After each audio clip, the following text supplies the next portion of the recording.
Telltale Video. I'm Greg, I'm Emily. and this time we're continuing our H.P. Lovecraft exploration in order of publication with the short story Beyond the Wall of Sleep, which was published in November of 1919 or October, one of the two, I forget.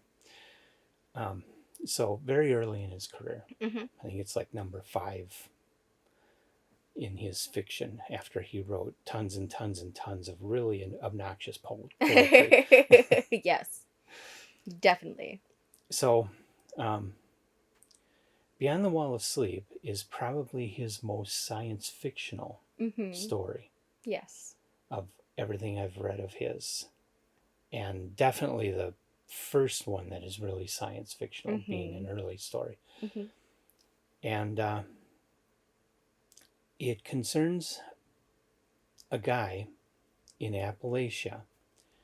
He's an ignorant farmer, but he's brought into an insane asylum because he's been having weird dreams. And like sleep talking about them as if they're happening around him.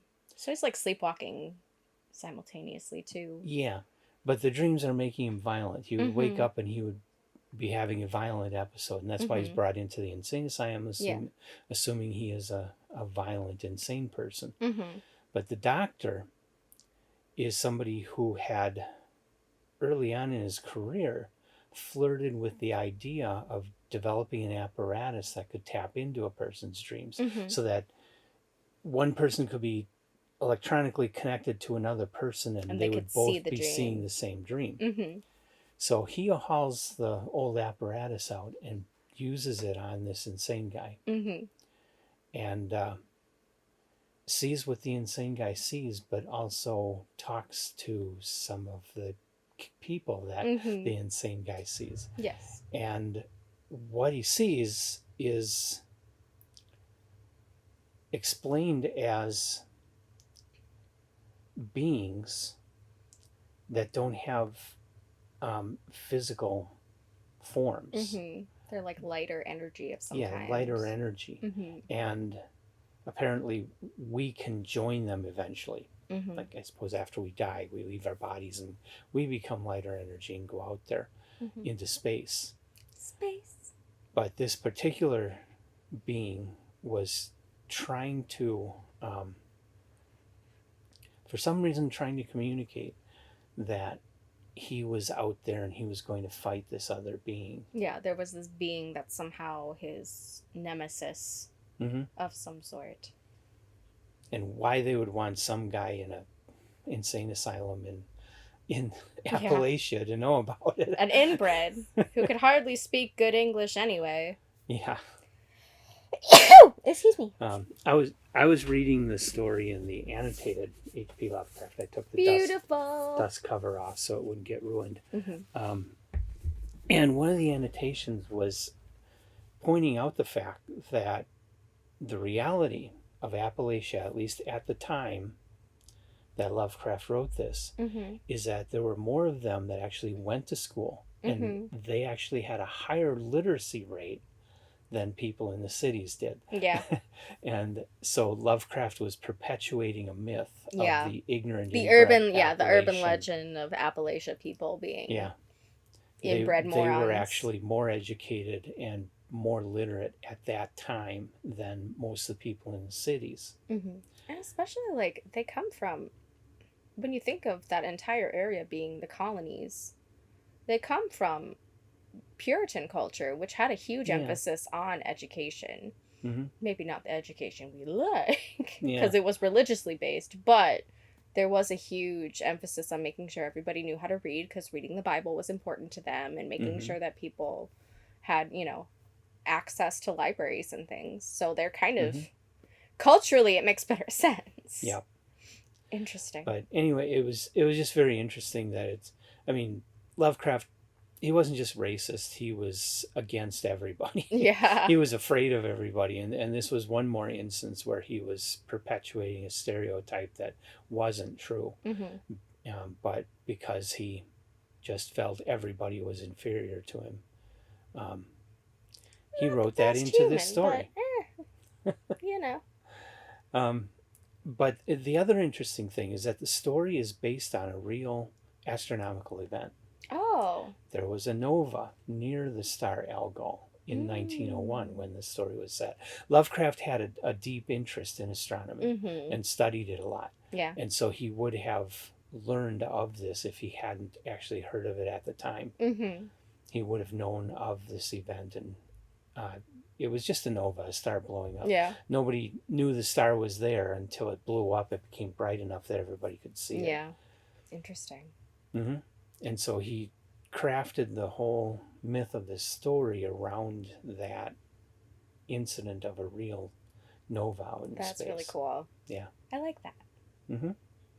I like people who are in tune enough with nature and timeline to like be able to write those kinds of stories. Mm-hmm. I enjoy that. Yep. Because sometimes the truth is stranger than fiction. Well, and sometimes those kinds of real events where you don't know everything that's behind it can cause your imagination to create this kind of scenario like Lovecraft did, and imagine these, vast beings warring up in the heavens or whatever. Yeah. These cosmic beings existing. That's how creativity happens. Indeed. And I like this story. This actually gets fleshed out a lot more later in his work. I happen to have the pleasure of spending last year reading my way through the entire works of H.P. Lovecraft, and this is kind of the scratching the surface of, and a little bit different, but you can definitely see a lot of reflection of this into some later work that happens in Dreamworld, essentially. Mm-hmm. So that it's really cool to kind of see like where it started and what it becomes if you end up reading through any of those classics, those of his work. Other cycle. Yes, his other cycle outside of the Call of Cthulhu. Yep. So it's actually really interesting, very well imagined, and I love seeing this as the precursor, especially because a lot of it doesn't necessarily start. It starts with more intelligent people. Like I love that the main like catalyst is this very simple man who clearly could not have known about nor said words or like understood anything that he was spewing off in his sleep world, or any of the violences that he was doing in his sleepwalking or sleep talking. So I like that this starts like is the catalyst for him discovering that there's a dream world that he can connect to that is something outside of ourselves and even something further beyond. But I love the way it fleshes out later. Yeah. So it's really interesting series. Yeah. More to look forward to. I just have a hard time accepting that alien civilizations that are extremely advanced, so advanced that they can cross the vast distances between stars, are going to come and they're going to land in the desert, or they're going to meet up with a guy in Appalachia. I mean, maybe it's the person that's most willing to accept that it's...